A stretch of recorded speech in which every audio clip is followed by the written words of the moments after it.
Good evening everyone, and welcome to the Metta Centre. Hello dear friends, and with greatest respects to our venerables who have come here today. We are so pleased to have Venerable Dhammadipa and Venerable Tenzin joining us here at the Metta Centre. And today we're going to be talking about one of our favourite topics, the Four Immeasurable Minds, the Brahmaviharas, and practising true love for the world. Some information about Venerable Dhammadipa, if you don't know him already. So Venerable was born in Czech Republic, where he studied Chinese literature and philosophy. He later pursued his studies in Jerusalem, Berlin and Paris, before enrolling at the Nalanda University in India to study Sanskrit and Buddhist philosophy. He then lived in Japan, Sri Lanka and Burma, studying and practising as a Buddhist monk under renowned contemporary masters of Buddhism. One of his principal teachers was the Burmese meditation master Pāli Sayadaw, who recognised him as his first Western disciple qualified to teach meditation. Today he is one of the foremost teachers of samatha meditation. He has taught the Dhamma extensively in both theory and practice, and led students in meditation retreats in Europe, North and South America, India, China, Taiwan and Southeast Asia, and now he comes to the shore of Australia. So we have a lot of international speakers who come to the Metta Centre, but this is seriously international. So with so much pleasure and honour, we have Venerable Dhammadipa here with us, and I invite Venerable for his speakers today. Thank you.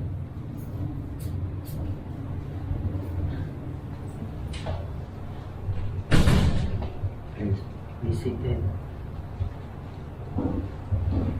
So this is my first visit to Australia, and we are practically coming from the airport to the center, and it is a pleasure to talk about the topic which is of utmost importance for all of us. Actually, according to Buddhism, how we use our sensations, feelings, emotions decides how we live. So the wisdom in regard to these aspects of our life is a central aspect of yoga and also of Buddhism. And especially of Buddhism, because you may know, Buddhism is the philosophy of dependent origination. The beginning of dependent origination is explained as ignorance, the end as suffering of old age, disease, death, and lamentations and so on. And the Vedana is in the middle. Vedana means we translate sensation, we translate feeling, we translate however we translate emotion. However we translate, it will not be a perfect translation, because I explain a little bit about Vedana. Vedana being a student of Sanskrit, which is very important for our understanding of Indian philosophy. Buddhism is also somehow part of Indian philosophy. Vedana comes from the root vid, which means actually to know. To know, as you may know, Veda means also science, and it means to know in a wise way. That's why Vidya is also called science, knowledge. So we know things through Vedana, through sensation. So sensation is explained as Anubhava, which means actually experiencing. We experiencing through sensation, through feelings, through emotions, and the agamas and Buddhist scriptures explain, they, so to say, decide how we receive the world. Vedana is explained as a reception of the object. Limna, Yomeo, So, Limna means to receive. Show in Chinese, we translate it. Show. Show means to receive. We receive the object through Vedana, through sensation, feeling, emotion. And according to how we receive the object, we then differentiate. Like Chula, Vedana Sutta and so on, if you study the Agamas, the Nikayas, explain that whatever we feel, that we accordingly we differentiate. And the differentiation is a function of the mind. That which differentiates, that the mind. That is the definition of the mind. Alambanam chintati iti chitam. There are no students of Sanskrit here, but never mind. I repeat for myself, so I can not forget. I am getting old, forgetting. So it means we think about the object and we call it mind. When we think about the object, we call it mind. Now the great mystery, when we don't think about the object, what is a mind? For us to understand. So when we think about the object, we receive the object. When we receive the object, we experience the object. And we experience the object because we are attentive to the object, right? So sorry, can you just put it closer to you? Thank you so Thank much. you. As close as you like. So sorry to interrupt you. Thank you.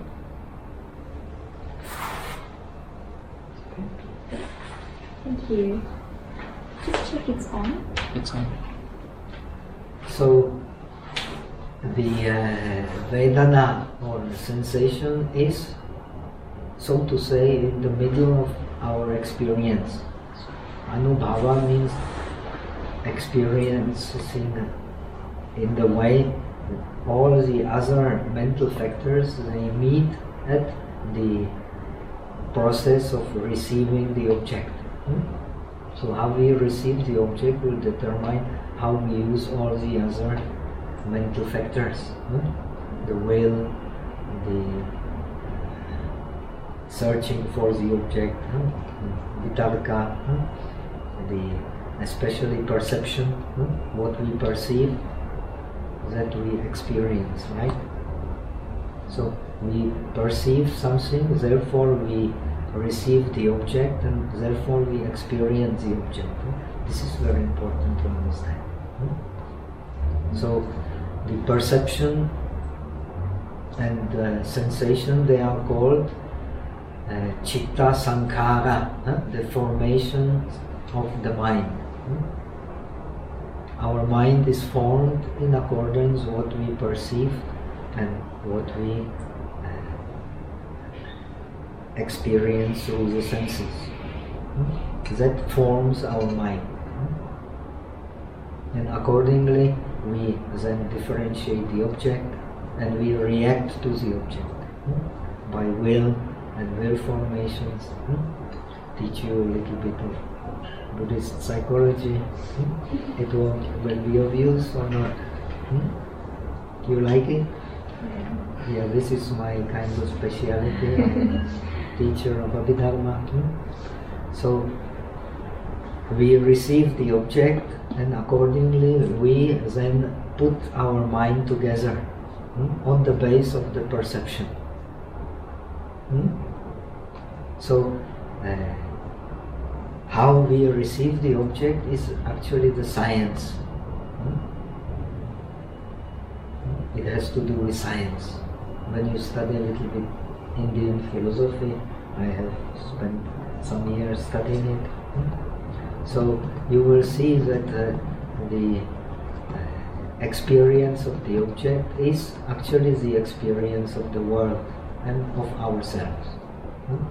And this experience is called Vedana. And the Vedana, in terms of the Buddhist psychology, is the cause and the effect. It is the cause and the effect. We have now Vedana because we have our eyes and we can see the colors and so on. We have the mind and we can see the mental object. So we can receive, right? If we don't have the eyes, we cannot receive the color, or not the outer color, and so on. And we receive on the base of the touch. The touch is the cause for sensation. If there is no touch, no sensation. If there is a touch of the eye with the object, then we receive the color, receive the shape, then we start differentiating it. I like it, I don't like it, it is a nice color, it is not so nice color, it is a nice shape, it is not a nice shape. And the same with all the other senses. So the reception of the object is in the middle of our experience. So receiving the object means actually experiencing. Now we are, so to say, in the process of suffering because we are receiving the object without wisdom. Now we are learning Buddhism. If we learn it in a wise way, we learn to receive the object with wisdom, so that they don't give rise to suffering, they give rise to the detachment from the process of grasping and resistance. Grasping and resistance, it is the manifestation of our ignorance, according to Buddhism. Because we grasp and because we resist, we are in the process of ignorance. And this ignorance is manifested by our non-wise use of emotions, feelings, sensations. So we are governed by our sensations. Whenever we experience something, actually, even so we are not aware of it, we are also experiencing our past. Our past is forming our present when we differentiate in terms of liking and disliking. We have a proverb in Czech: somebody likes the donuts, the other person likes the beautiful girls. What one likes is for everybody different. What one dislikes is for everybody different. The object of great liking can become the object of great dislike. Have you experienced it in life? Right? The object of great dislike can become the object of great love again. Have you experienced that? Yeah. Wonderfully. So now when we experience with wisdom, we can improve the quality of our mind. To improve the quality of the mind is the process of removing unnecessary suffering. The suffering of the body, no way. When you become 74 like you, like me, not you. When you become 74, you will see the troubles of the body are unavoidable. But Buddhism teaches us the troubles of the mind we can avoid. We cannot avoid immediately, if we decide we don't suffer, we suffer more.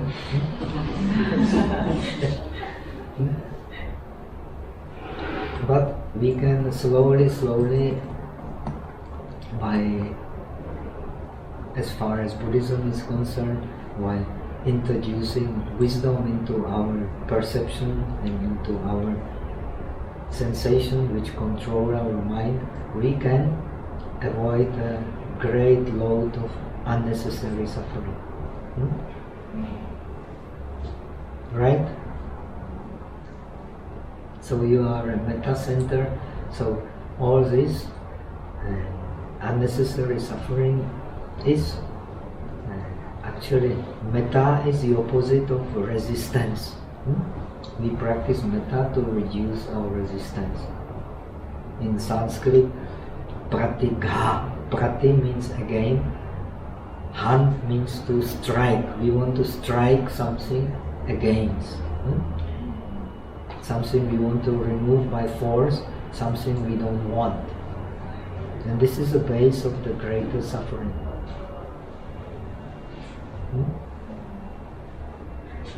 Actually, the greatest suffering comes from this complex of pratigha, of striking, wanting to strike against. Because we want to strike against, we have fear, we have depression, we have worries, we have anxieties. Have you noticed that? One has to notice, see very clearly. And this, according to Buddhist understanding, this complex of striking against is connected with the complex of grasping. We want to grasp something, but we are frustrated. So we have fears, we have worries. Please check on you if it is the case or not. Maybe this old monk is telling nonsense. Who knows? We want to strike against something because we want to hold something. So, being a student of philosophy, there is the conference on Eros by Plato. The wise Socrates says the father of love is wisdom, and the mother of love is misery. It is a marriage.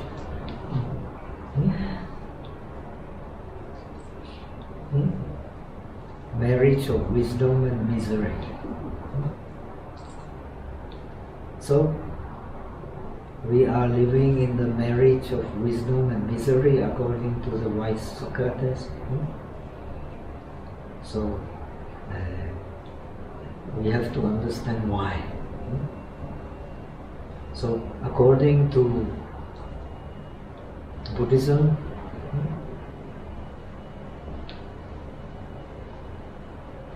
it is precisely this Metta here, it is the Metta center, so I have to talk about Metta more. It is through Metta that we kind of achieve the wise experience of love. In order to improve the quality of our life, we have to make the wise use of the love. Love is the greatest force in our organism. We were born from this force.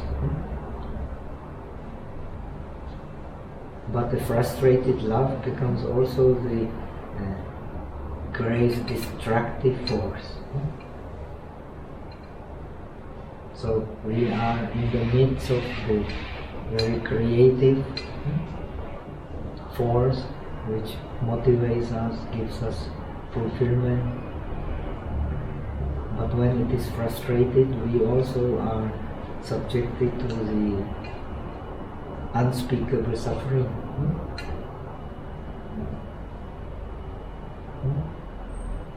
in my time in the 60s when I was student, there was the "All you need is love," that song, the Beatles. All you need is love, boy, love is all. So,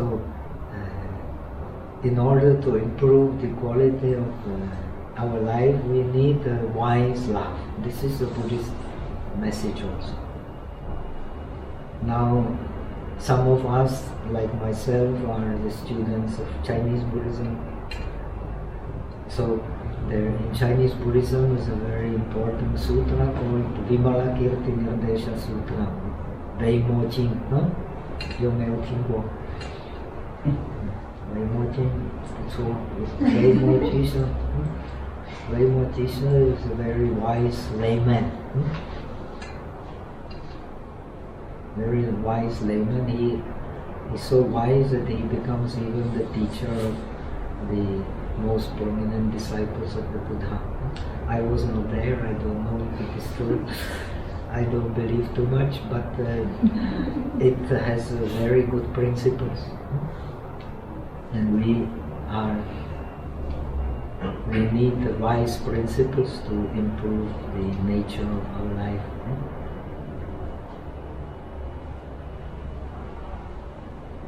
So all you find in the Buddhist sutras not necessarily is true, but they express very wise principles which are wonderful for improving the quality of our life. And I came here to help to improve my quality of life and your quality of life, discussing some good principles. I improve myself and I try to improve you. Isn't it wonderful? Okay, so according to this great layman, Vimalakirti, the love becomes pure when we practice love as giving. You will find the same principle in Visuddhimagga, the main scripture of the Theravada tradition in which I was trained. To practice Metta, as Buddha Gosa explained, is to practice Hita Asaya, is to practice the Asaya means the tendency to be of use. We practice love in order to be of use to oneself and to others. Very wonderful thing. You will find the same principle in this Milinda Panya, very famous scripture in Theravada, the questions of the king Milinda to the Arahat. Sanghaseni, who explained to the Milinda and convert this great Greek king to Buddhism. You find this also in Chinese, the scripture. Actually 3 translations. So to practice metta, to practice love, is to practice utility for oneself and for others. We become. So Vimalakirti explained this as giving. When we practice real love, we practice giving. So practicing love as giving, the love will be purified. If we practice love because we want to grasp something from ourselves, it can easily become a frustrating force. But when we practice love as dana parami, as a parami of giving, as pusha, then we can purify ourselves and we can purify others. The wise Vimalakirti says, I have not enough wisdom, but I like the principle. And he also says the same is for compassion, joy and equanimity. Practicing the four Brahmaviharas, and he also says the wise Vimalakirti, layman says, here all are laymen except my friend and myself.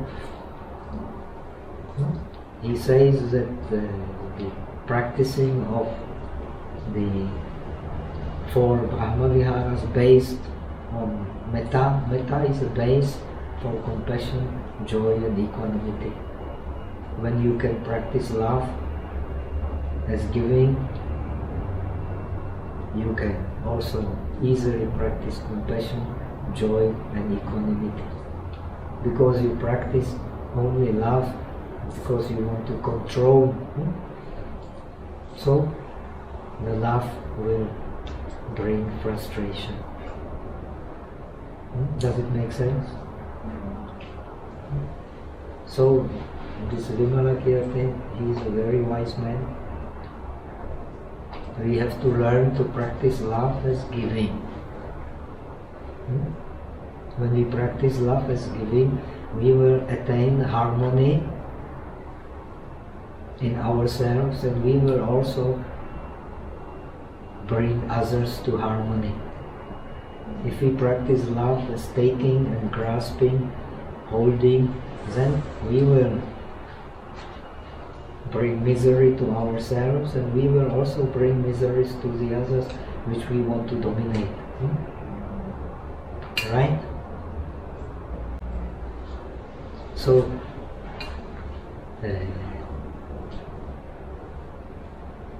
these four Brahmaviharas, they are actually the art of giving. Giving wisely, on the right occasion. We give wisely on the right occasion. Actually, the Patanjali in Yoga Sutras says more or less the same thing. When we give wisely on the right occasion, if not on the right occasion, not necessarily we will attain the harmony inside and bring others to harmony. Right? But on the right occasion. So, the Visuddhimagga Buddha Ghosa gives an example. Very nice example. What is an ideal mother? The ideal mother practices the four Brahmaviharas on the right occasion. So the child will be very healthy child and lead a happy, fulfilled life. If he has a wise mother. If the mother is not wise, the child will easily become miserable. If the mother is wise, the child will live a fulfilled life, says the Buddha Ghosa. So what is the wise mother? When the child is born, without the love of the mother, he will die. No way. Similarly, we are born due to love and we are maintained in life due to love. So, the child, when it is born, it survives due to mother's love. Then, mother knows he needs her, so she has compassion. She takes care of it, she feeds it what it needs, never refusing when it needs something. And she protects it from disease. She takes care of it, try to find medicine when it gets sick, and take a good care of it. So the child will grow due to the compassion of the mother. Then the child grows strong due to the compassion of the mother, mother knows it is dependent on her. Then when it becomes more independent, she sends it to school. When it is successful, she is very happy about it and she encourages it to study. And she is very happy when the child has a success in life, right? The right mother does it. But she does not grasp the child. She shares his joys, shares his uncertainties and suffering. That is a good mother. Now, when the child is successful, she is happy.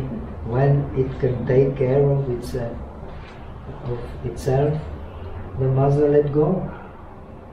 She does not try to impose herself on him. She supports him when it needs, and she let it go when she knows he can do by himself. If the mother imposes itself on the child, then the child will be frustrated. But if the mother encourages him to be successful and then let go when she knows that he can take care of himself, she lets go and the child will be very happy and will always have only positive relation to the mother. According to Maitreya, if we want to become a Bodhisattva, we should regard all sentient beings as our mothers in previous life. This is giving pure love on the base of pure wisdom.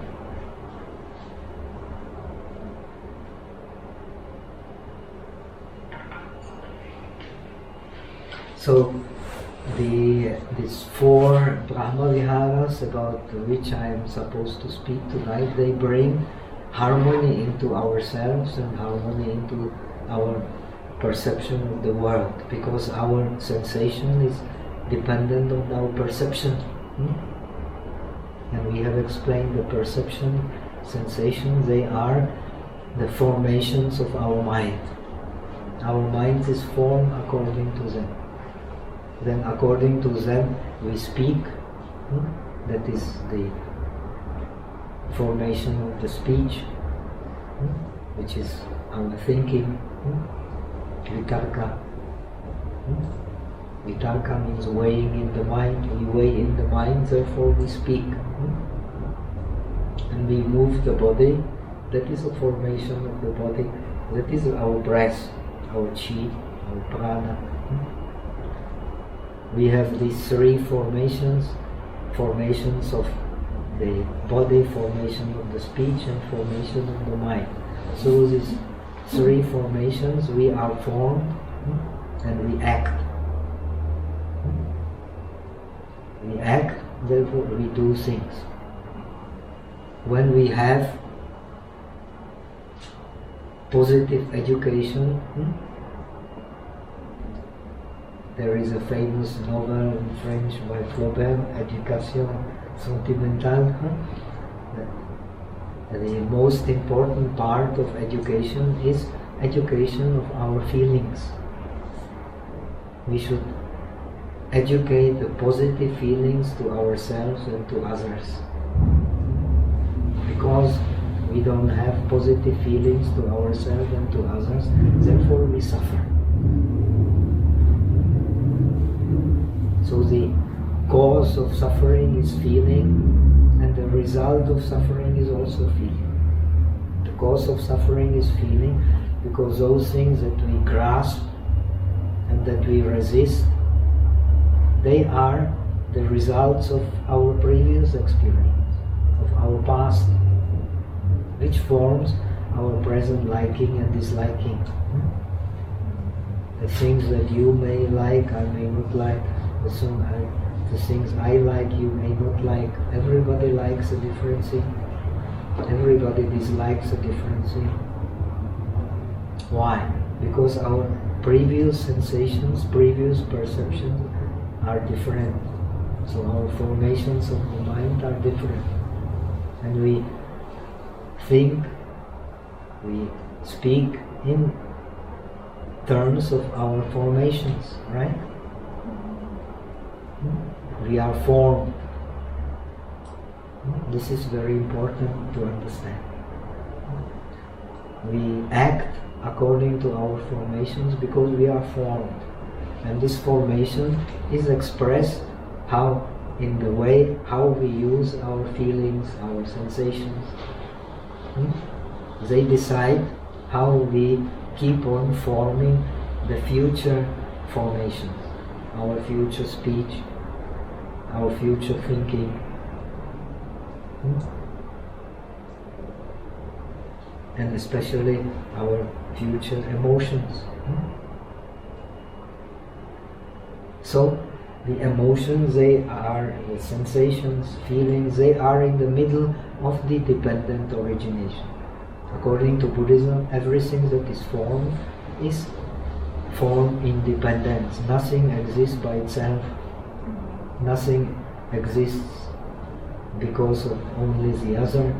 Nothing exists because of self and the other, and nothing can arise spontaneously without a cause. This is the great philosophy of Buddhism.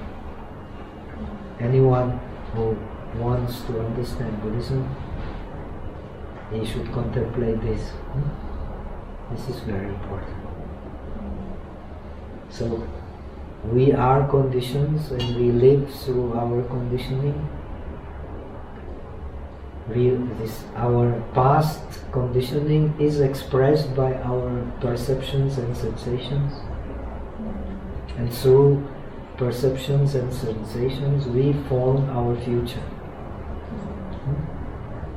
We can change our future if we have positive relation to ourselves and to others. And we can change our future. The Hindu concept of the karma is more fatalistic. The Buddhist concept of the karma is very, very constructive. We can construct a better future by constructing a more positive reception of the objects. The objects is our body, our mind, and our world, our surrounding. This is the object of our experience. All we can experience is our body, our mind, and our surrounding.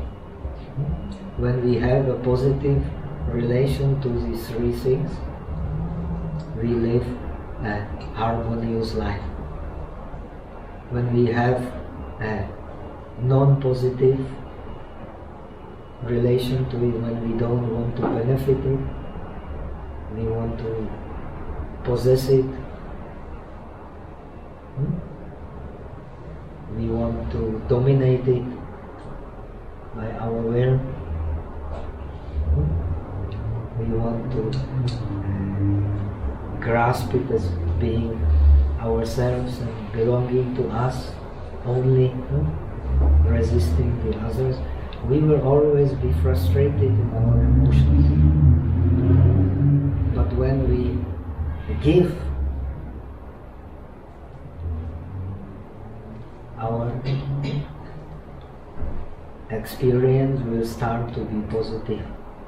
So the giving is just like love is the base of all the positive emotions. Giving is the base of all the positive acting. Because we want to give, we want to benefit rather than take. Therefore, we are creating harmony in ourselves and bringing harmony to the world. You agree with me? This old monk not speaking nonsense? If speaking nonsense, you should correct me.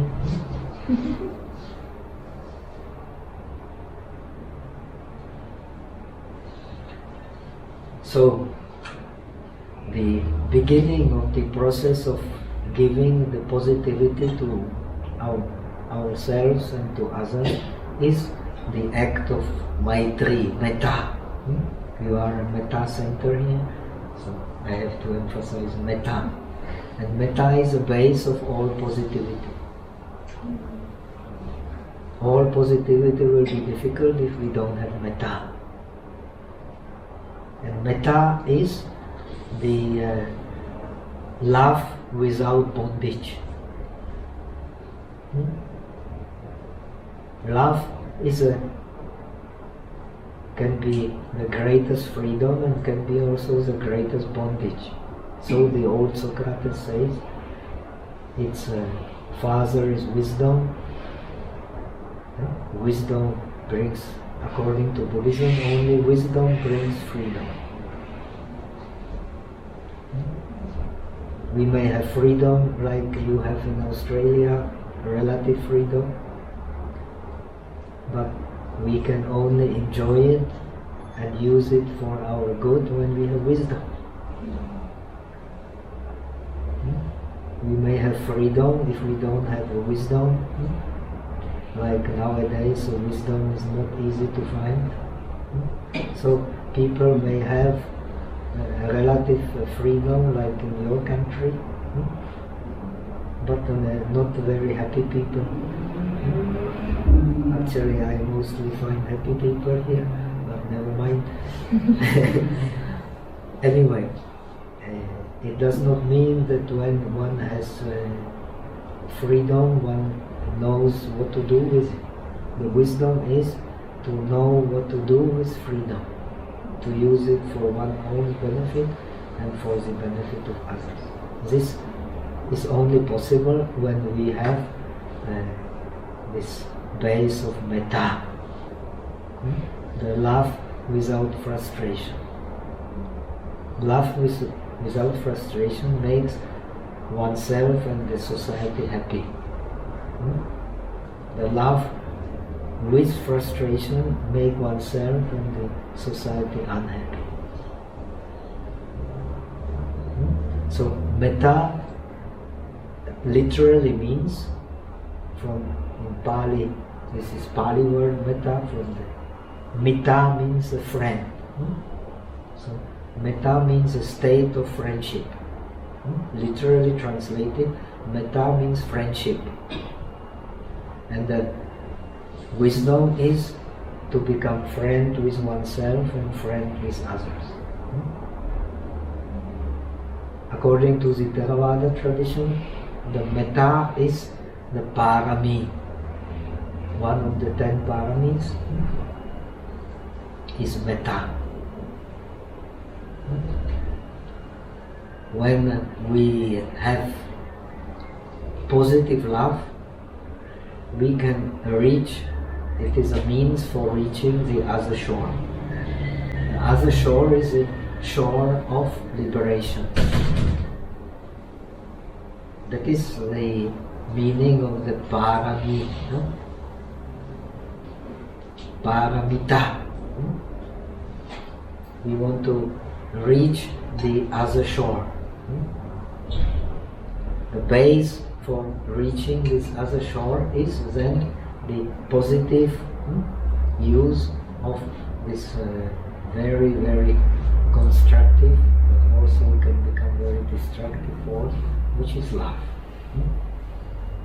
We can use love in the most constructive force, become very useful to ourselves, become very useful to our family, become very useful to our society. And we can also use love as a very destructive force. That love which we use in a destructive force is not Metta, is not Maitri, is not friendship. That Metta is only constructive. It will never be destructive.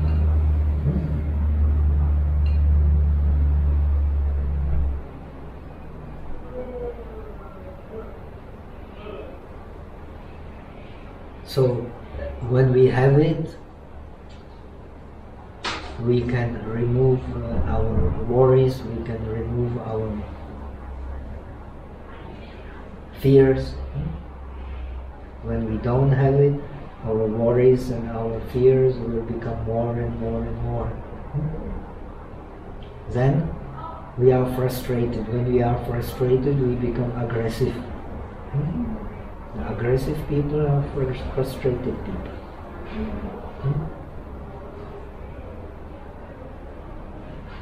There is a beautiful story in the Dhammapada of one Pasenadi, the king of Kosala. He had a wife, Malika. And Malika was from the lower caste, and she underwent a lot of suffering, but she was very, very beautiful. So the king, the great king, fell in love and made her his first queen. So because she underwent a lot of suffering in her young age, Malika means the one who does the mala. She had to work very hard. She was mistreated. So she immediately, when she heard the discourse of the Buddha, she became a very devoted follower of the Buddha's teachings. So whenever Buddha was in Savatthi, Shravasti, she never missed a single discourse. So always the king, Pasenadi, was a wise king, always asked her, what did this Buddha teach today? So she always reported, he taught like this, and he was full of admiration. He himself, so it is said, I was not there, he himself became the disciple of the Buddha.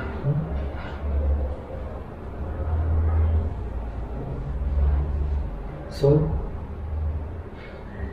one day, as she returned at night, she asked again, what did the Buddha teach? And she recited this verse in Pali. I repeat it for myself, otherwise I forget, I'm an old man. Piyato jayate soko, piyato jayate bhayam, piyato vipamutta nati soko nati bhayam.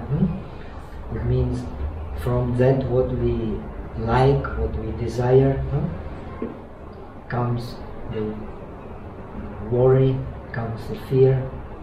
One who has no greed, ardent desire for something, he has no worry, he has no fear.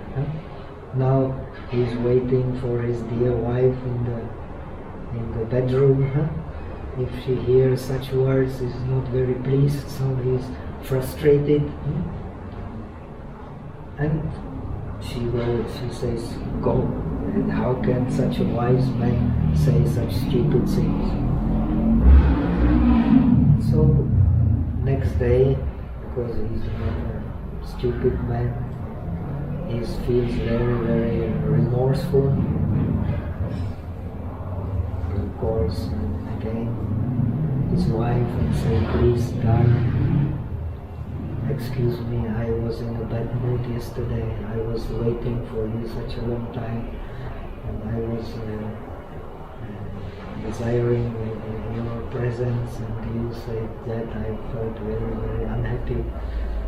Yes, please excuse me, I will try to improve my feelings. And she said, what happened? And then he asked, how is it possible that such a wise man says such things? And so she said, how about your son Jitaba, the general? He made him the general of the army. If he is sick, if he is dying, will you be worried? Will you have fear of of course I will have worry, I will have fear. What about your daughter Vajira? If she's sick, will you have fear? Will you have worries? Of course I will be dying of worries, of fears. So, in regard to this wise man said these verses, so he accepted, excused himself, but it is very difficult to accept. But we can accept when we practice Metta. When we practice Metta, we can experience love without grasping, without worries. Why? Because we practice love as giving. When we practice love as giving, it will form all our positivity. When we practice love as only taking, it will bring a lot of worries, a lot of frustrations. Is it so? Have you made a little bit of this experience? Does it make sense? Okay, so the Metta means, so that's why Metta means friendship. Friendship is the love where you want to give rather than friend in need, friend indeed. There is an English saying, is it so, not so? I'm not an expert in English, but anyway, I try my best. So, friend in need, friend in deed. So, how do you know that somebody really loves you? When you have a lot of money, when you are very beautiful, you will find a lot of friends, very young, but when you get old, so it will be more and more difficult. Then you will know who really has a positive attitude to you and who really means it seriously, right? So the marriage which lasts until the old age is the marriage which is based on more positive relations, not just of wanting to use the other. That relation will last. The same is with all the other relations. When they are based on giving, not based on grasping, taking, wanting something for oneself, that will bring positivity. So this wise Vimalakirti says that the base for the love is the dana parami, is the ability to give freely.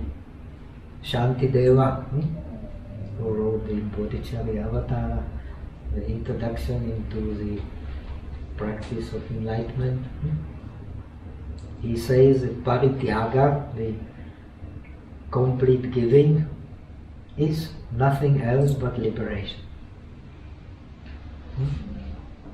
That is the most beautiful liberation, is a perfect giving, complete giving. The Buddha is example of this. What symbolizes the Buddha? The complete giving. He keeps nothing for himself. So he lived a perfectly fulfilled life. He does not want to keep anything for himself, so he only wants to give, and he gives wisely according to the ability of the beings to take. Like we have talked about the wise mother.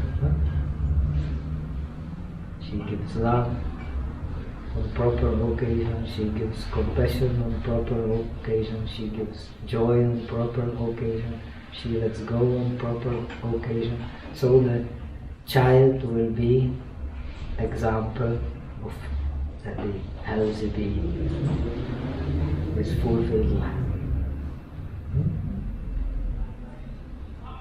Why? Because the mother, good mother, does not think about herself. The Metta Sutta says, like the mother protecting her only child, so one should protect all beings. Right? So this is how the love as giving makes one fulfilled and harmonious. On the basis of this fulfillment and harmony, we can practice due to great love. Especially the Sanskrit scriptures emphasize, due to great love you can have great compassion. Due to great compassion you have the great joy. Does it make sense? Why? Due to great compassion you can have a great joy.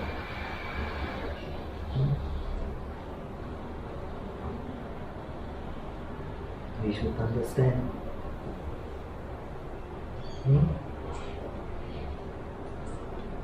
Because that compassion that brings tolerance, right? Because if one is tolerant, one can always face all kinds of situations. When one can face all kinds of situations, one can help all kinds of people, one gets this ability. And that brings the joy. One can also help surrounding, but now we don't have much time. I will only explain a little bit. So all these virtues of the mind, indirectly or directly, they are based on our ability to have great love and great compassion. According to the Chinese scriptures, like Huiyuan Fashion, have you studied Pure Length? So according to Huiyuan, the great love and great compassion is a base for right view. Right view is wisdom. And the great joy and upekha, the ability to for equanimity, is due to great joy and equanimity. This practice of joy and equanimity gives you the non-attachment.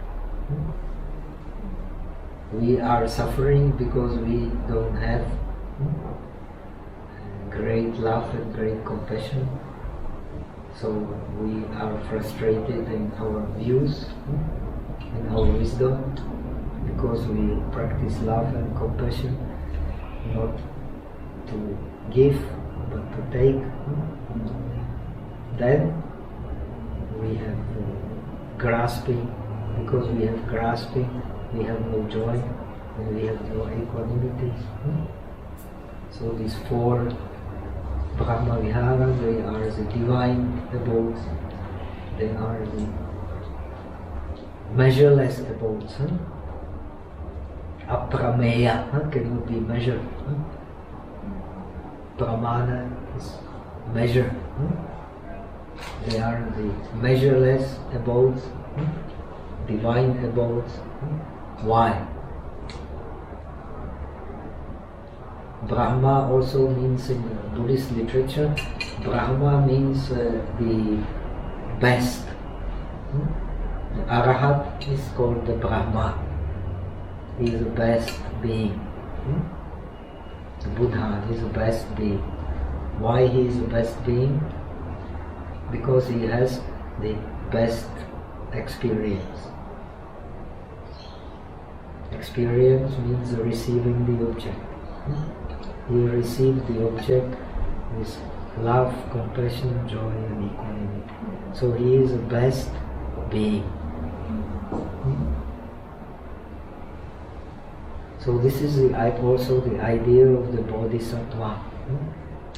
This is what the Buddha has practiced in innumerable previous lives. He has practiced a positive attitude to himself and to all beings by practicing these paramis. The virtues leading to the perfect enlightenment. The more we have these virtues, the deeper will be our love, compassion, joy and equanimity.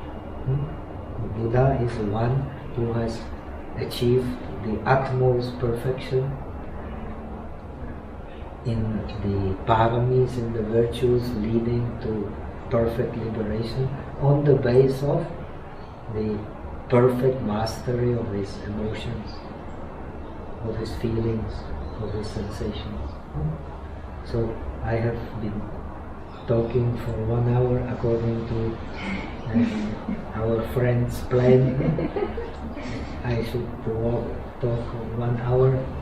I like talking to you very much, but should not exaggerate. And Bhante, I wonder if it's a good moment to introduce some concrete, practical approach to Metta Bhavana and maybe a short guided meditation, and we can finish with some I questions. have translated from Chinese one text which is called Chang Fa Yao Jie, the brief explanation of the methods of dhyana by Kumārajīva. Kumārajīva is the most etimological, the most prominent teacher of Buddhism in China, who has influenced all schools of Chinese Buddhism. And so I will explain to you the practice of metta according to him. And most of us, including myself, we are familiar with metta. You are called the Metta Center. So the best explanation of metta practice you will find in Visuddhimagga. That is possibly the best explanation. The path of purification by Buddha Gosa. But according to this method, the object of metta are only beings. The Sanskrit tradition enlarges the object of metta to all dharmas and to the paramartha, the ultimate reality. This is very wonderful. Kumārajīva did that. Also in the treatise I have translated from Chinese. So I will give you some idea how to do that. In the Sanskrit tradition, you should not restrict your practice of love, compassion, joy and equanimity just to beings. You should enlarge it to all dharmas. The Arahat does not see beings, that's why he has no defilements. He sees dharmas. The 5 aggregates, the eye, the color, the contact, the reception. So he does not get stuck on this. That's why in Theravada tradition, after the perfection in metta, you practice perfection in upekha. The Arahat, he has no attachment. Therefore he has no tendency to defilements. We have attachment, therefore we may still have tendency to defilements. If you want to practice a Bodhisattva path, and that is not bad, the Buddha has practiced Bodhisattva path, then you don't hurry to become an Arahat. You rather try as much as possible to develop these perfections on the base of these superior sensations, emotions, feelings, so you can live in the world due to your compassion, and you can not suffer in the world due to your wisdom. That is the idea of the Bodhisattva, enlightened being. He lives in the world due to his compassion, but he doesn't suffer due to his wisdom. And the base for the Buddhist wisdom in the middle of the dependent origination is the sensation, feeling, sensation, feeling, emotions. They are in the middle. If we cling to them, if we use them as a giving, as a shila, as a kshanti, as a tolerance, with virya, with proper effort, with samadhi and wisdom, then they will become our liberation. The liberation in Buddhism is a liberation from negative emotions. The liberated being has no negative emotions. We know we are still subjected to samsaric suffering because we still have some negative emotions. Right? Now, if we want to become a bodhisattva, we don't suppress them, we learn from them. That's how we become perfect. That is a bodhisattva path. We don't suppress emotions, we learn from them so as to help to avoid suffering in the future and to guide others to do the same. That is the path of the Bodhisattva. The path of the Arahat is the most wonderful, but the path of the Bodhisattva, we believe, is a wonderful beyond wonderful. Why wonderful beyond wonderful? Because it is unspeakable, it is ungraspable, and that is a wonder of what the Buddha experiences. Buddha experience is unspeakable, ungraspable, unknowable. And when we practice the Bodhisattva path and develop wisdom, we try to contemplate this state. This is what Master Nagarjuna teaches. The masters of the Bodhisattva path teach. We understand the suffering, we understand the mind of the Arahat, but we don't become an Arahat. And it is very useful. Understand the mind of an Arahat, but not become an Arahat. Unspeakable, undefinable, ungraspable, unknowable. So we can recite with Tenzing the Pragya Paramita Sutra. Tenzing is very good in chanting the English version. I can chant the Sanskrit version, and then we give some brief introduction to the practice of Metta. Bhante, perhaps we can close with the chanting. I'm just aware we promised our friends some concrete practices, and maybe they would enjoy a sit. Okay. So we don't have much time, so just give you essence. How to link the practice of love with the understanding that all the dharmas, all the mental objects are involved in our positive attitude, and also the highest reality, which is nirvana. The non-dualistic nirvana is called suchness. The Buddha is one who comes in suchness, tatha agata, and goes in suchness, tatha gata. So the suchness is there, but we don't see it. But we can contemplate it. And the suchness can also become the object of our love and devotion. So this is the Bodhisattva path is based on the love for suchness. And how to get this love for suchness? We have to start with the basic practice. This basic practice is most important with the beings. So we visualize first our mind as the big ocean. That is very useful.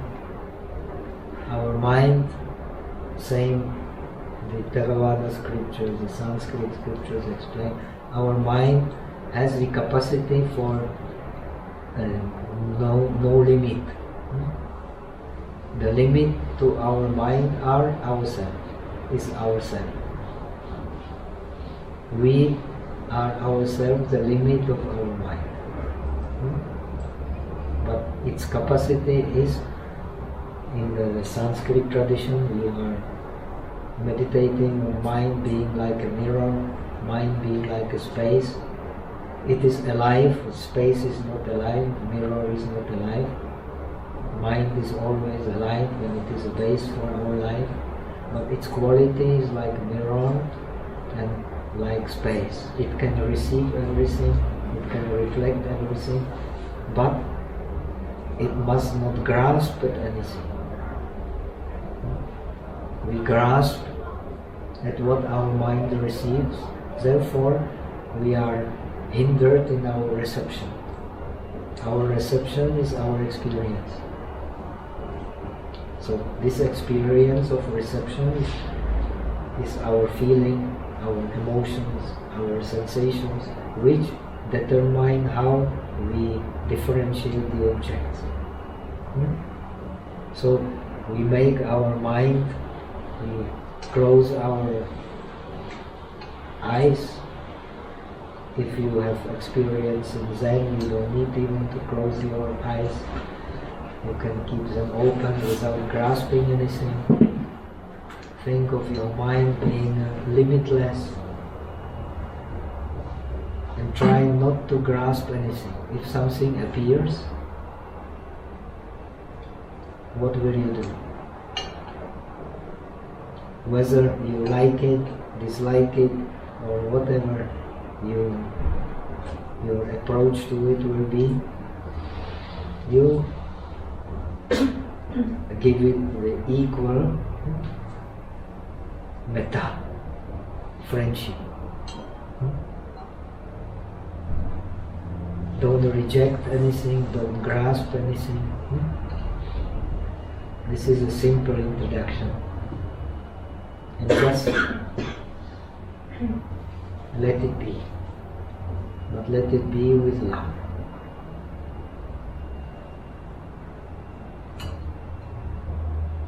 So if some ideas come, you can visualize any person that you know in terms of liking, in terms of you have met but you have no special liking or disliking, or you have, if you still have someone you dislike because he did something bad, you let him appear in the mind but with the same attitude, neither with wise love. You accept him. If you have any enemies, you let them come in your mind, just accept them, wishing them. Practice of Metta is based on the wish of happiness. You wish them to be happy. Whatever object appears, even our surrounding, you wish it to be happy. And and you contemplate the ultimate reality, which is always happiness. Ultimate reality does not know any worries, does not know any troubles. In ultimate reality there is always generosity. In ultimate reality there is always discipline. In ultimate reality there is always tolerance. In ultimate reality there is never laziness. In ultimate reality it's always concentrated and it's always wise. So these three aspects you put together within the reception of the object in terms of metta, in terms of friendliness.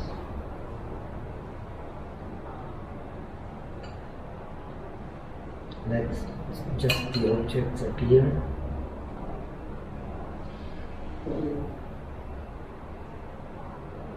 The mind which puts itself, when you put the mind on the object in an equal way, without grasping, without rejecting, that mind is the mind of samadhi.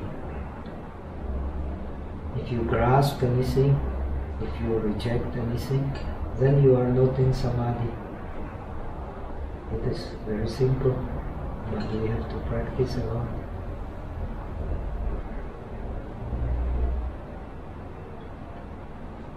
So let's give it 20 minutes. Let just things come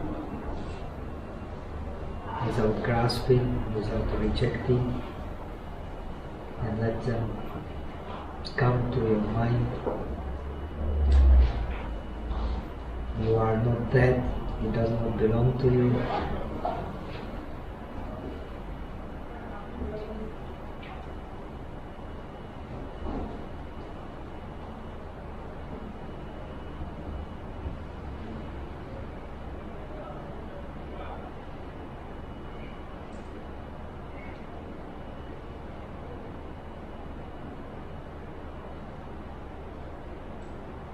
In the Metta, as explained in the Visuddhimagga, is the same Metta, whether it is all beings, or whether it is female, or whether it is male, or whether it is the holy man, or whether it is common man, whether it is divine being, whether it is the animal, whether it is human. It is all in differentiation, no differentiation.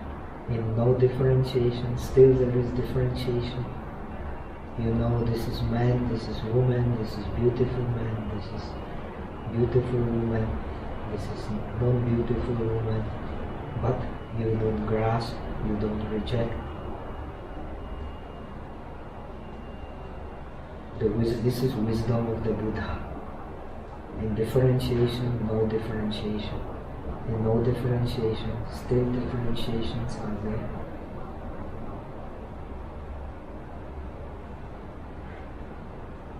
You acknowledge, but you don't grasp.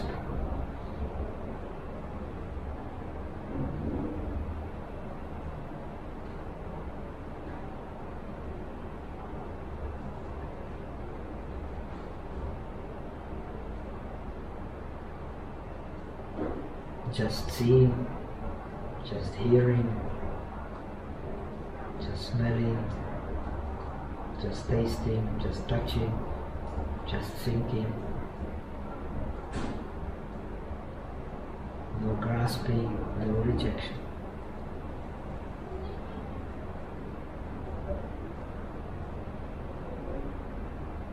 This is samadhi.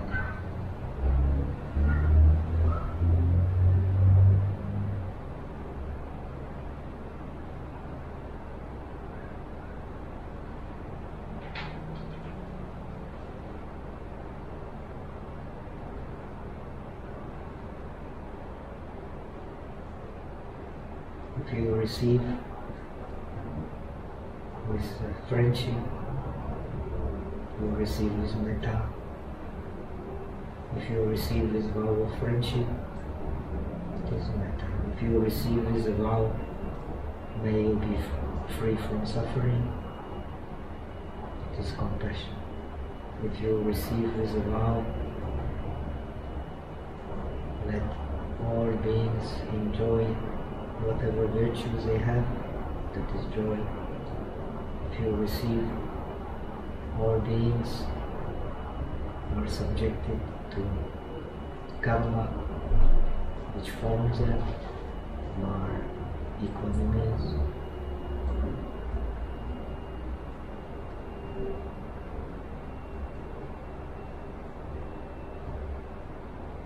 In the same way you receive all things, all mental pictures, and the ultimate reality.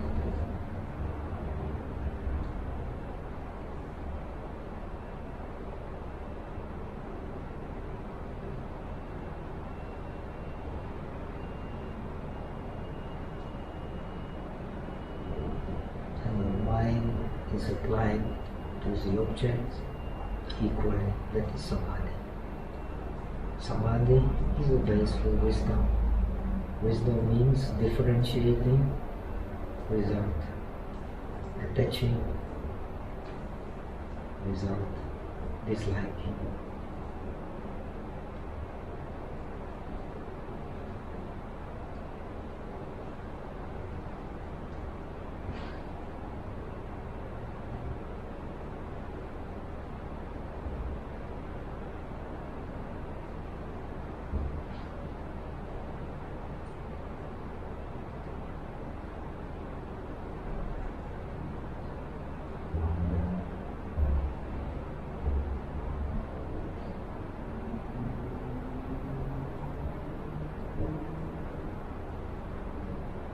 In our Buddhist traditions, and then you can use first a limited space like this room. May all beings in this room be happy, be free from suffering, always be never deprived from whatever virtues they have, and they are all just subjected to the result of their karma.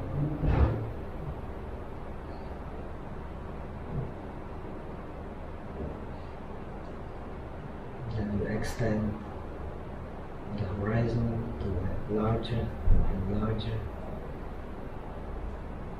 spheres until you contemplate all the beings, all the objects, and the ultimate reality in 10 directions with mind not attached, not grasping, not rejecting.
Boom, boom.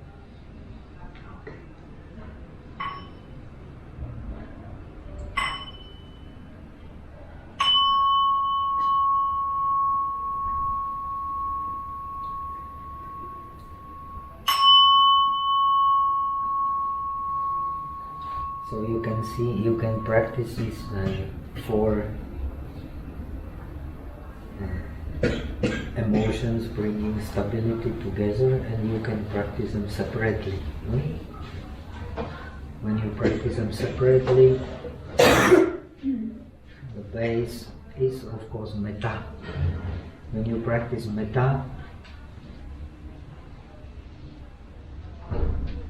the opposite of Metta is hate.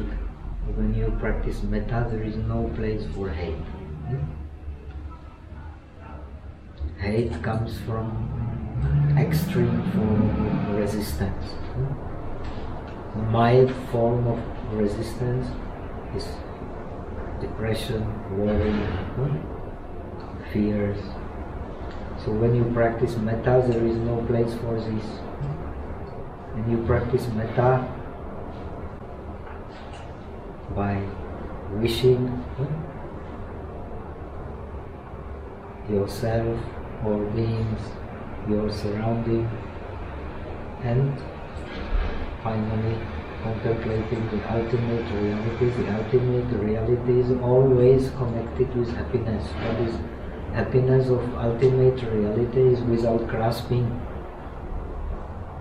We are not in ultimate reality because our happiness is with grasping. So you develop wisdom in regard to love. Love is part of the ultimate reality, but it is without grasping. We have love with grasping, therefore we cannot contemplate the ultimate reality as it is. The similar compassion. Now this love without grasping will be frustrated when we grasp. You are aware of it, therefore you are purifying through love. It does not mean you are suppressing grasping, but you are observing grasping as something which is ahita, of no use for you, no use for others. You don't want to suppress it, you observe it as being of no use. Love with grasp, love is of great use, but love with grasping is of no use for you, no use for the other. That's how you become perfect in metta, contemplating metta. And compassion is the opposite of violence. When you are compassionate, you cannot be violent. But compassion means you wish all beings, the world, and everything be free from suffering. And you also contemplate this ultimate reality. There is no ultimate reality. There is no suffering in ultimate reality because ultimate reality is not created. We are created, therefore we are still subjected to suffering. So you connect it with happiness and compassion. The ultimate reality is happiness and also compassion, free from suffering. Because there is no place for grasping, and because there is no place for depression. When you contemplate suffering, you may be depressed. But in ultimate reality, there is no place for depression. Therefore, ultimate reality purifies compassion.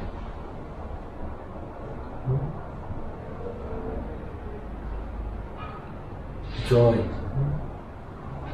The real joy is in contemplation of the ultimate reality, because in ultimate reality all virtues are there. In beings, never all virtues will be there. We are always some non-virtue will appear, right? But because we contemplate reality as being endowed with all virtues, therefore we can enjoy the virtues of others without jealousy. There is no place for jealousy in joy. So by contemplating the virtues of others without the jealousy, you are appropriating these virtues. May they not be deprived of all this. And equanimity is the contemplation of the beings as even so you contemplate, when you contemplate metta, you see all beings as happy. When you contemplate compassion, you see all beings as unhappy. When you contemplate joy, you see all beings as virtuous. When you contemplate equanimity, you know all beings cannot always be happy, cannot always be deprived of suffering, cannot always be deprived of their virtues. Yet you cultivate these because the ultimate reality is always equal to all beings. Therefore it is perfect. The beings are imperfect. You want them to be happy, but they may not be always happy. You want them to be deprived of suffering, they may not be always deprived of suffering. You want them always to be virtuous, they will not be always virtuous. But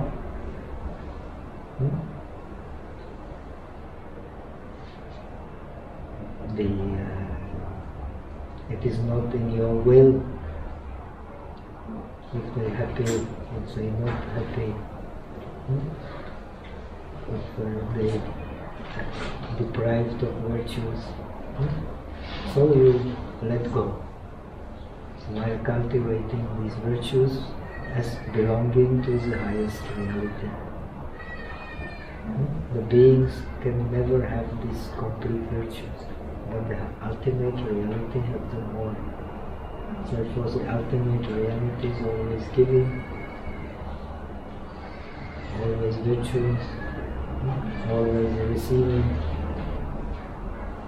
never lazy, always balanced, and give to everyone according to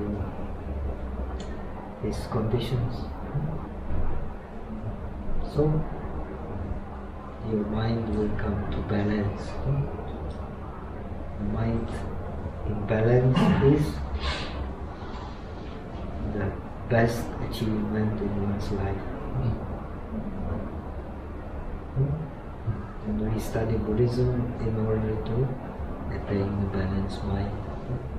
The balanced mind is the greatest attainment we can attain.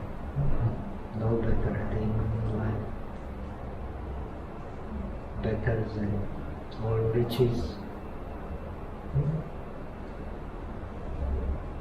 And it is a base for happy life. Happy life is love as giving, compassion as giving, joy as giving, and not grasping.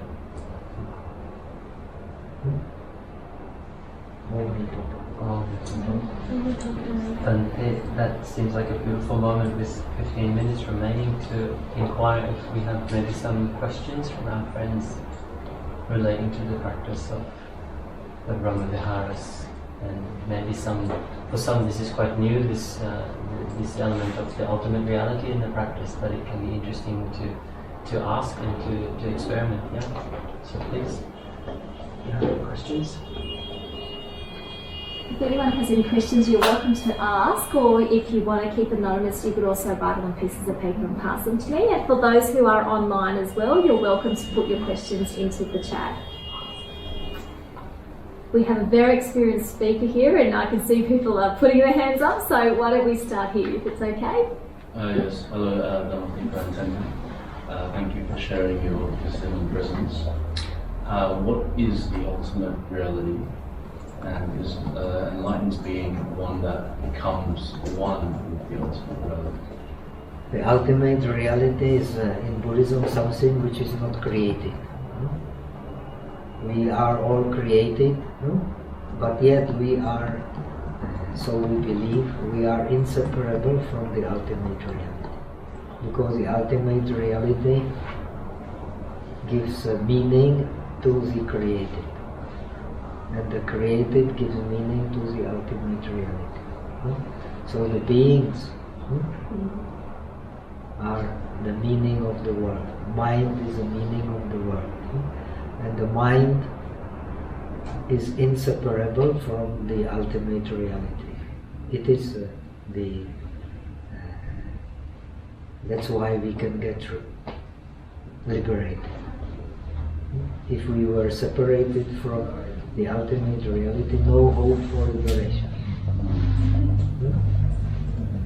Because this created is imperfect,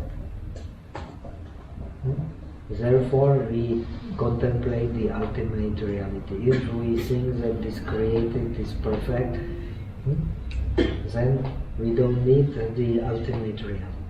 But that's why we have taught first the truth of dukkha. When we understand dukkha, then we will contemplate the reason of the dukkha. When we understand the reason of the dukkha, we will understand the end of the dukkha. And when we understand the end of the dukkha, we understand the path leading to the end of the dukkha.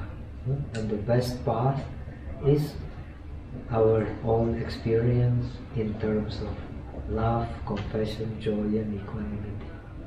This is what the old masters taught. The ultimate reality brings the balance to the created. The people have faith in the ultimate reality because they feel dissatisfaction with that which is created. But at this point, is it worth clarifying? When by created you refer to condition, that which arises due to Yes. interdependent co-arising. Yes. It's clear there? But if you are creating something from that which is not created, then in the new creation there has to be some part that is still made from the ultimate reality. Right, so is that the mind or is that the soul? There must be It is that unspeakable. The true reality is unspeakable, ungraspable. If you could explain nirvana, then everybody would try hard for nirvana. But because it is unspeakable, most of us don't try. So you have to confront suffering to understand the bliss of nirvana. Unless you experience suffering, you cannot understand the bliss of nirvana. Nirvana literally means a state free from ignorance. So Buddha explains the state of dukkha, which means du means bad, ka means sky. We are born under the bad sky.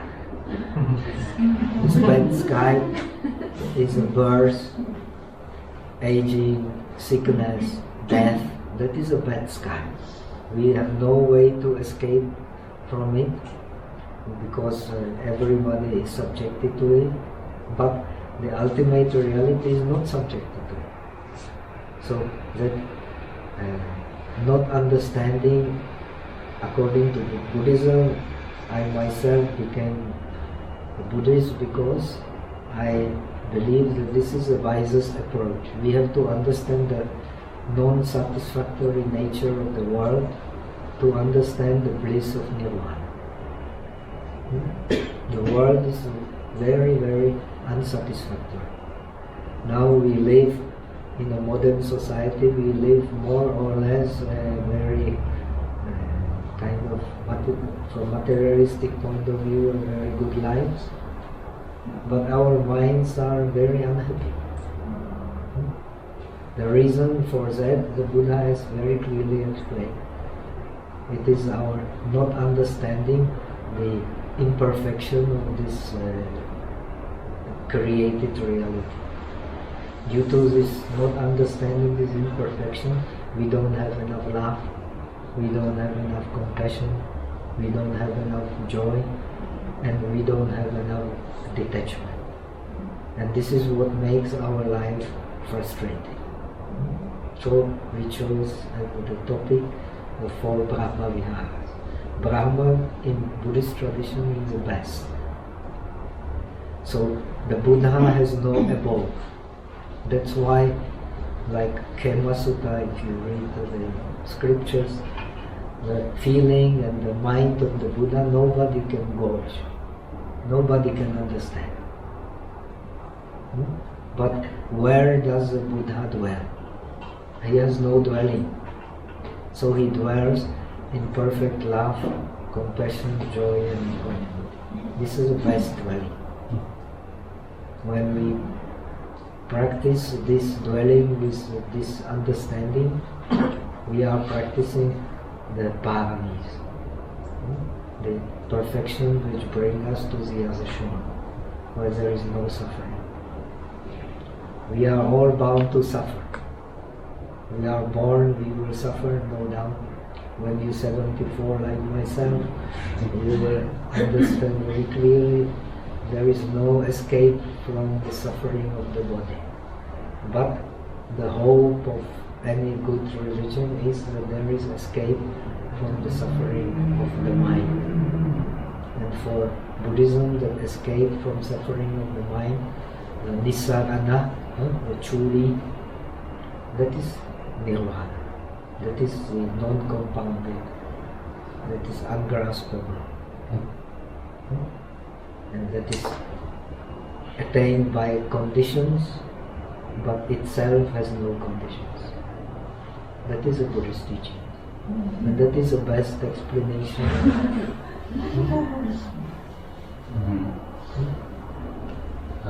Thank you. But I'm aware that we have quite a few friends online, and it would be nice to give them a chance for a question there. Is that? No one has popped any Not yet. questions. There's a thank you. That was such a profound teaching. So we've had some real grateful comments. But I think we've got a question from a friend here and another one over there too. So yes. I have several questions, but I think the top of mind is I'm keen to learn more about the Sanskrit way to practice. I'm keen to learn about the Sanskrit way to practice metta. Sanskrit ways. Yeah. I Well, guess that we have some retreat, no? Because it's a long. Actually, you have scriptures like. Mahayana Sutra Alamkara, the Nagarjuna, the commentary to the Pragyaparam Tajatulu, and Huyen I have just mentioned, the Tasheng Jang Ilun, Tasheng Jang, chapter Jang, Tasheng Jang Is, Lun, and so on, where you have some very wonderful explanation of the Brahmaviharas complementary to what you have in Theravada. Theravada is very wonderful and the base, but the religion is a way of enriching. You can enrich by bringing some new insight into this wonderful explanation. And these people like Nagarjuna and the Asanga and so on, they had a wonderful insights into what the scriptures teach, the Nikayas. So we can use these insights to enrich our understanding of the Brahmaviharas as being the dwelling of the Buddha, dwelling of no dwelling. Because you practice love as giving, you don't attach to love. You practice compassion as giving, you don't attach to compassion. You practice joy as giving, you don't attach to joy. So equanimity, these virtues will be perfected and become the dwelling of the perfect Buddha. The perfect Buddha is beyond duality. Thank you. Bhante, perhaps I can share via Tina some resources, including links to some of the upcoming events and talks that Bhante will be giving, but also links to previous talks and retreats that he's given. There's quite a lot of resources online, and maybe I can just type the names of some of these texts here. You've read my mind. I was just about to ask that. And for those who are watching this on YouTube afterwards as well, we will put it into the description below as well. Thank you. Okay. And I think Vivian had a question. Thank you so much for that talk. It really gave me such a bigger depth of understanding, So I am also happy to share the joy of Dharma. We believe we are Buddhists because we believe the joy of Dharma is the highest joy. So we have fun together.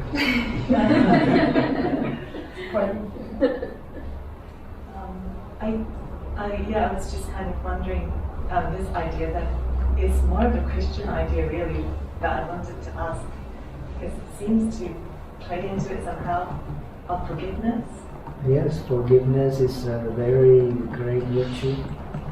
Forgiveness is the Christianity is also wonderful, but the church is not so wonderful.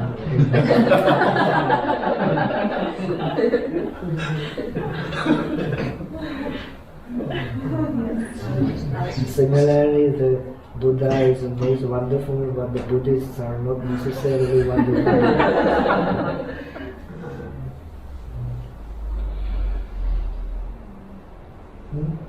This forgiveness is the most wonderful, and what Christ says is really wonderful. If you don't judge, otherwise you will be yourself judged. This is giving love, compassion, joy, equanimity. It is there also. But we people make a wonderful thing, but we at the same time spoil everything. What to do? Become wise. That is very important.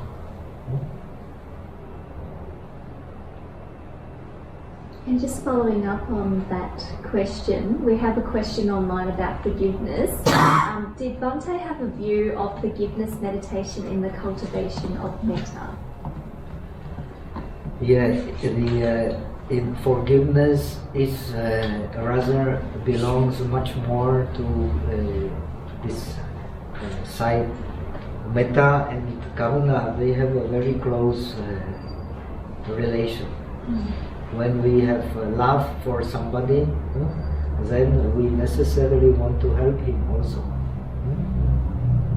But when we have the samadhi of metta, we attain the samadhi due to the determination. Adimoksha in Sanskrit is a very wonderful word.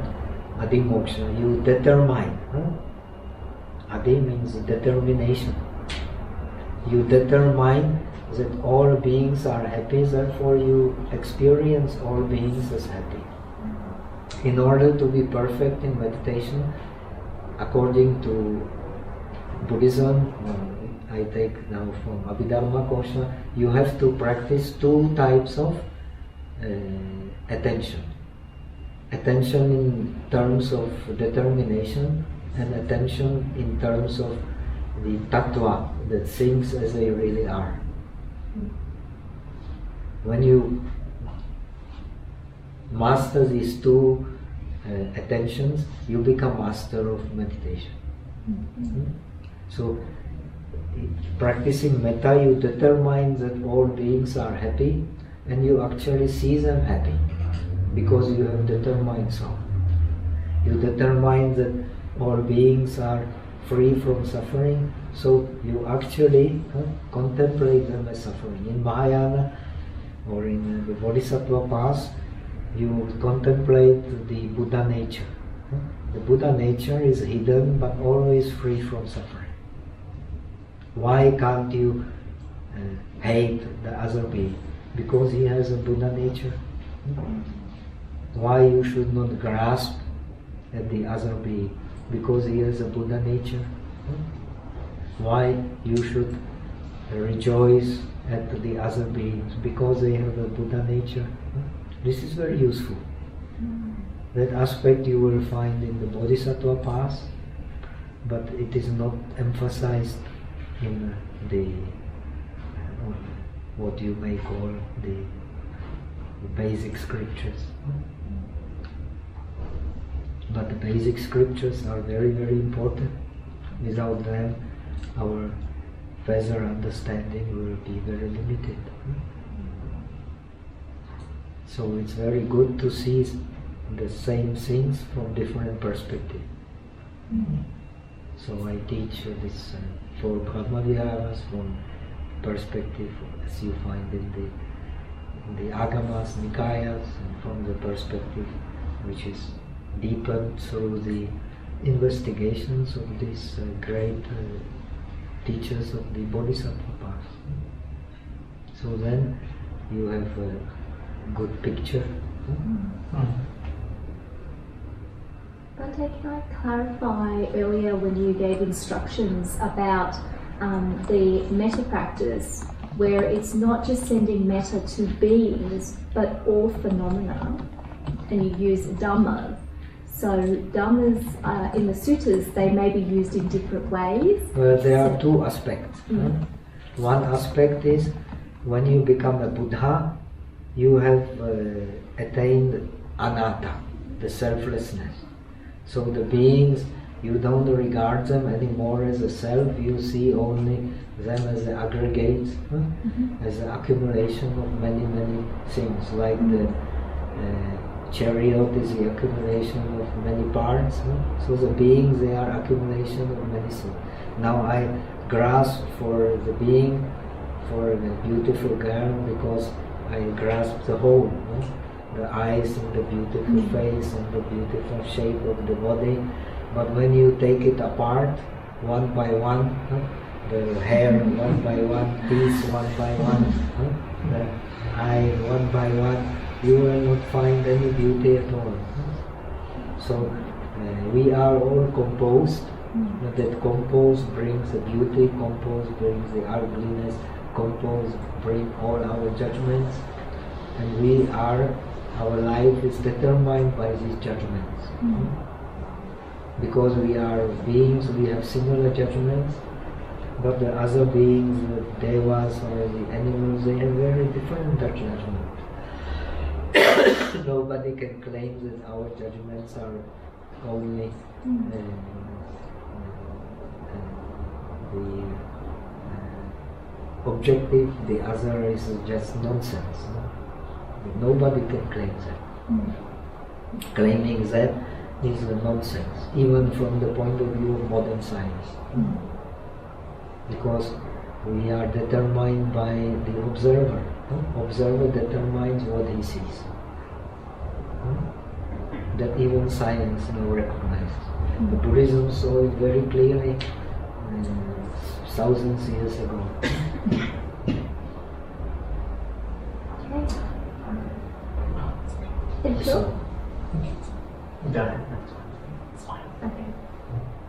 So there are so many good things to learn, and we have pleasure in learning, and that is the most wonderful thing in our life.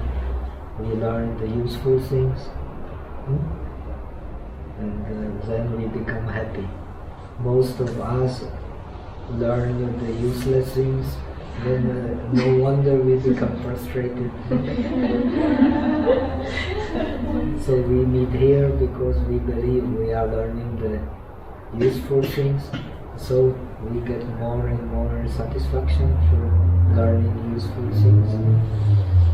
No wonder in our society, most of, especially young people, like to learn not very useful things.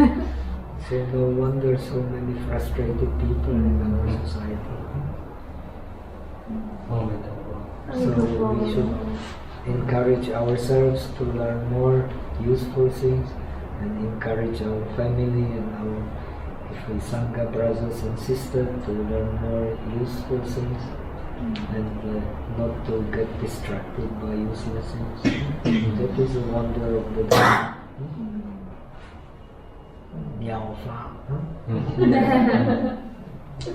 Bhante, if I remember correctly, we have the tradition to conclude with the dedication of merit of some kind. Would you like to lead us in Pali or Chinese? Pali and simple Chinese.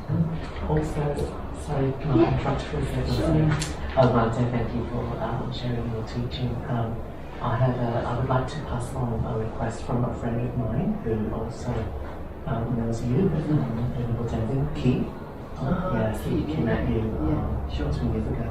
And he just texted me. He said he was planning to attend the session, but he couldn't because one of his closest friends passed away yesterday. So he was wondering if Bhante could possibly share some merit, if that's possible. Thank you.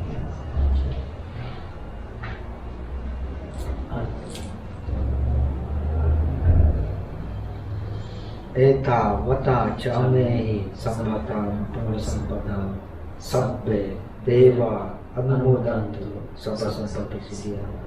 Eta vata chamehi sammatam punasampadam sabbe bhuta anumodantu sabbasampatisiddhya. Eta vata chamehi sammatam punasampadam sabbe satta anumodantu sabbasampatisiddhya. Aka satta chabumata deva naga mahidika punanta anumoditva Chiravakantu Lokasasana.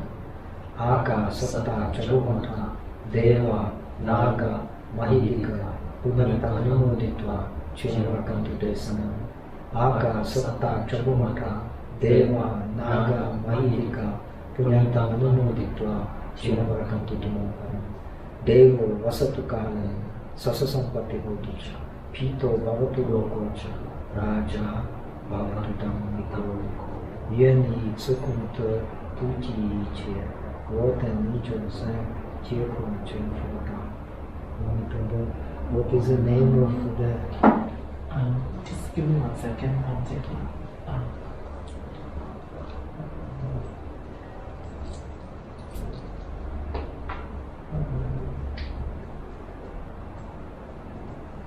sorry, it was Andrew Hoppe. Andrew Hoppe. Andrew Hoppe. Yeah.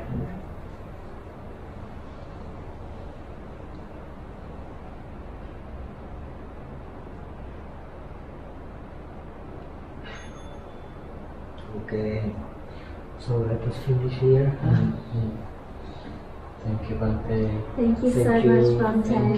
Thank you, Tina and Zen, Sinsen, and everyone for your welcome. Bhante's literally first 24 hours in Australia this evening. It's a real treasure. The work that you do here, it's very, very inspiring and it's a delight for us to come and visit. I think I can say on behalf of Bhante also. Every day a good day when we learn. Thank you. And I think I speak on behalf of everyone here as well as those online as well. Lots of smiling faces. Thank you so much for coming here. Pleasure. It is such an honour to have both of you here and sharing your presence, and I don't feel like this was a talk, I feel like it was a real profound experience for all of us. So thank you for sharing your teachings here. And we would love to have you again next time. Well, we never know what. Keep in touch for sure, yeah. Yeah. And as I said, I'll send through Tina, I will send some more information about upcoming events and the past events and resources. So, Fantastic. Good luck. Thank you so much. Thank you. And just some short announcements for those who would like to get information like that and other things about Metta Centre as well. We do have various communication channels. So you can join our e-newsletter if you're not already on our mailing list, as well as Facebook, Instagram, WhatsApp, and also all videos like this are also posted online on YouTube as well.